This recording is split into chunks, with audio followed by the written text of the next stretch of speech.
तो चलिए शुरू करते हैं। चैनल को सब्सक्राइब करो पहले। हाँ जल्दी करो, मुझे पता है कि आप लोग नहीं करते, वीडियो देखते हो लेकिन सब्सक्राइब नहीं करते। यार में ओवैसी जी अब तेजस्वी जी लालू जी से बड़े हो गए क्या? नहीं, लालू जी का अपना मकाम अलग है। लालू जी आरजेडी के बड़े नेता हैं, बिहार के बड़े नेता हैं, और ओवैसी जी का मकाम अलग है। अच्छा ठीक है, ओके। कंचना आपका जवाब दे रही हैं। कंचना बोलिए, दीजिए जवाब। मैं तो आसिम जी को बोलूंगी कि आप गलत स्टेटमेंट क्यों दे रहे हैं, कि हम एक भी स्टेटमेंट आप सुना दीजिए। आज चैलेंज देती हूँ मैं आपको भी कि जहां पर ये तेजस्वी जी बोले हो कि हम एमआईएम की वजह से हार गए, आप अपने आप को लेजिटिमेसी देते रहते हैं तेजस्वी जी का नाम लेके, हमारा नाम लेके। ये तो गलत बात है ना। बात तो सही है। दूसरी बात कि आपके जो विधायक थे स्वेच्छा से हमारे पास आए थे, और कल भी आपने बोला था एक चैनल पर, आज भी बोल रहे हैं कि खरीदे हुए हैं। आप सीमांचल के मुसलमानों को, विधायकों को बार बार बिकाऊ क्यों कह रहे हैं? ये गलत बात है। एक तो आप आएंगे कब, जब चुनाव आएगा तब। सीधे आपके जो है नेताजी लैंड होंगे पटना में और चले जाएंगे सीमांचल में जब चुनाव आएगा तब। साल भर 5 साल कहाँ पर रहते हैं वो? और अगर आप सच में जिताना चाहते हैं तो ये आप बताइए कि क्या आपके कैंडिडेट आरजेडी और महागठबंधन के खिलाफ लड़वाओगे आप, कि एनडीए के खिलाफ आप अपना कैंडिडेट उतारोगे? आप साफ साफ बोलकर यहाँ पर जाइए। अगर आप हमें जिताना चाहते हो तो बोलिए आप क्या आप एनडीए के खिलाफ लड़ाओगे, जैसे चिराग पासवान जी ने लड़ाया था नीतीश जी के खिलाफ? ये तो आप तो दोगला बात करते हैं ना। और अगर आपको करना था महाराज जी, तो आपके सुप्रीम लीडर, हमारे सुप्रीम लीडर, जैसे आपने लालू जी का नाम लिया अभी, आते बात करते बोलते भाई साहब हमें भी सम्मिलित करिए अपने महागठबंधन में। आप तो बैनर लेकर सीधे पहुंच गए, हल्ला करने लगे। ऐसे कहाँ अलायंस होता, आप बताइए। बोलिए आसिम वकार, बोलिए। गठबंधन में ऐसे अलायंस होता है? नहीं, देखिए कंचना यादव जी को लग रहा है कि बार बार अगर ये बात कहेंगी कि हमने मुसलमान विधायकों को बिकाऊ कहा तो उसका इनको फायदा मिलेगा। मैडम, वो बिकाऊ माल था, वो बिक गया और आपने खरीद लिया। क्या? अब आपसे पूछ रहा हूं, मैंने ट्विटर पे भी आपसे पूछा है, अब पूछ रहा हूं, बिकाऊ को बिकाऊ नहीं कहेंगे तो क्या कहेंगे? चोर को चोर नहीं कहेंगे तो क्या कहेंगे? चारा घोटाले वाले को चारा खोर नहीं कहेंगे तो क्या कहेंगे? अरे बेमान नहीं कहेंगे तो क्या कहेंगे? तो क्या कहेंगे? एक काम करिए ना, जिसने चारा खाया उसको चारा खोर कहेंगे ना। ये क्या कहेंगे? ये इतना जो आप लोग बौखला रहे हैं ना, ओवैसी साहब भी, आप भी, एकदम लग रहा है कि आपकी जो जमीन पिछली बार थोड़ी बहुत बिहार में थी, इस बार 2-4 वोट मिलना भी आपके लिए मुश्किल हो गया है, इसीलिए इतना बौखला रहे हैं आप। और अगर आपके विधायक बिके हैं, पैसे से बिके हैं, तो एक रिक्वेस्ट कर लीजिए मोदी जी को, ईडी और सीबीआई की जांच करा ले। मैडम, खाली ये बड़ी अच्छी बात कही आप। इतना बता दीजिए, खाली इतना बता दीजिए। आप चिल्लाइए कम मैडम, इससे आप हमारी नॉर्मल टोन है। अगर बनना है तो तथ्यों बात कीजिए। आपने कहा बिकाऊ कह रहे हैं, मैं कह रहा हूं बिकाऊ को बिकाऊ ना कहें तो क्या कहें? चारा चोर को चारा चोर ना कहें तो क्या कहें? आसिम वकार चारा चोर के साथ क्यों गठबंधन करना चाहते हैं? कुछ न कुछ तो गड़बड़ जरूर है। कमाल करते हैं आप भी भाई। एक तरफ चारा चोर कह रहे हैं, फिर कह रहे हैं गिरबान पकड़ लेंगे, फिर कह रहे हैं गठबंधन भी करना है हमको। कंफ्यूज आ गए हैं। एक बहुत नॉर्मल वर्ड यूज होता है बिहार में, कंफ्यूजियाना। ये हो रहा है इस वक्त, तो मसला ये हो रहा है किसको क्या कहें। अब मसला ये है किसको क्या कहें, समझिए बात को। मैडम, आपको अगर इतनी मोहब्बत है तो जो बिकाऊ थे उनको टिकट दीजिए वापस। ओके, अनुप्रिया, टिकट अनुप्रिया हम उनकी अनुप्रिया पहले ये ओवैसी जी पर जरा बताइए। पैरवी कर रहे हैं ये ओवैसी और आरजेडी के बीच, फिर आपको समझ में आएगा ये थे कि नहीं थे। ये कास्ट की, जाति की डिबेट में आसिम वकार आपकी पार्टी कहां है? या आपको लगता है कि ये मुद्दा ही नहीं है? नहीं सर, मुद्दा तो देश में बहुत है।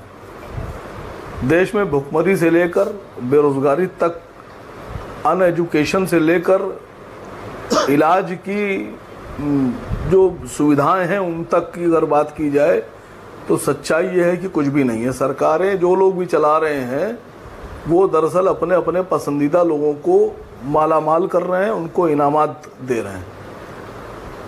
अब मसला ये है कि 15 साल की कोई बात कर रहा है, कोई 20 साल की बात कर रहा है, कोई 25 साल की बात कर रहा है कि हमने ये कर दिया, इन्होंने ये किया। सर, असद ओवैसी साहब ने तो हुकूमत ही नहीं की।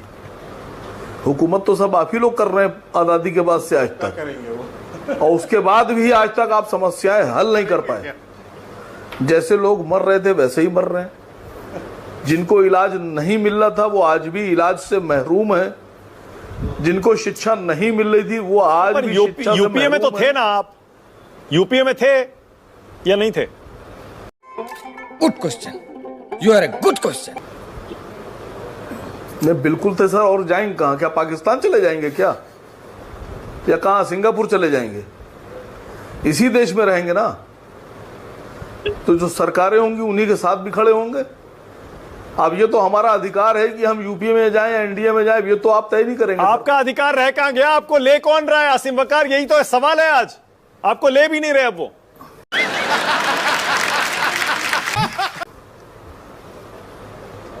अरे सर, आप तो बिल्कुल बहुत खुश दिख रहे हैं मुझे इस बात से। सर, हमें लेने ना लेने की बात नहीं है। मसला यह है कि जब भी हमारी ज़रूरत, यानी हम मुसलमानों की ज़रूरत देश को पड़ी या सरकार को पड़ी, हम सरकार के साथ खड़े हुए, हम देश के साथ खड़े हुए। बाकी लोग अपनी बात कर लें, आप लोग अपनी बात कर लीजिए। जब आरजेडी को यह ज़रूरत पड़ी कि अब सरकार हमें बनाना है, तो हमारे जो विधायक 4 थे वो बीजेपी के काम नहीं आए, वो आरजेडी के काम आए सर। और कांग्रेस की पूरी सरकार क्या बात कर रहे हो? बनने के बाद माधव गोवा जी में को बीजेपी भी बताओ। चली गई। लूट के ले गए आरजेडी वाले। सर पूरे हिंदुस्तान में, सर पूरे, देखिए मैं तो बोलता नहीं सर, पूरे हिंदुस्तान में जितनी पार्टियां हैं इनके पास कोई हाँ, गारंटी बता नहीं है रहे कि हैं। इनका विधायक टूटेगा या बिकेगा तो कहां जाएगा। ये सब बीजेपी में जाते हैं। हाँ। अकेले एमआईएम की गारंटी है सर कि हम बीजेपी में नहीं जा सकते, हम जाते नहीं, हम जाएंगे नहीं। हाँ। टूटेंगे हमारे तो भी लोग जो महागठबंधन हैं, में ही वो जाएंगे, हमेशा बीजेपी के एनडीए विरोध में में नहीं खड़े जाएंगे। टूटेंगे तो भी क्या महागठबंधन साहब में ही वही जाएंगे।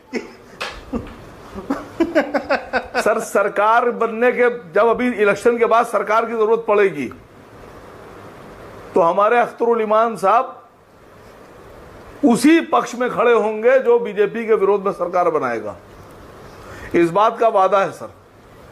बिहार का मुसलमान भारतीय जनता पार्टी के विरोध वाली सरकार के साथ ही रहेगा, उसी के साथ सरकार बनाएगा। लेकिन आसिम वकार, आप हम आपके पे नेता शक को क्यों इतना करते हैं गुस्सा सर? क्यों आ रहा है? बल्कि मैं तो कहूंगा फ्रस्ट्रेशन क्यों है इतनी? वो ये तक कह गए कि ये हाथ हमने दोस्ती का बढ़ाया है, लेकिन अगर नहीं चाहिए तो ये हाथ जो है वो गिरेबान तक भी जा सकता है तेजस्वी की। क्या मतलब इस बयान का?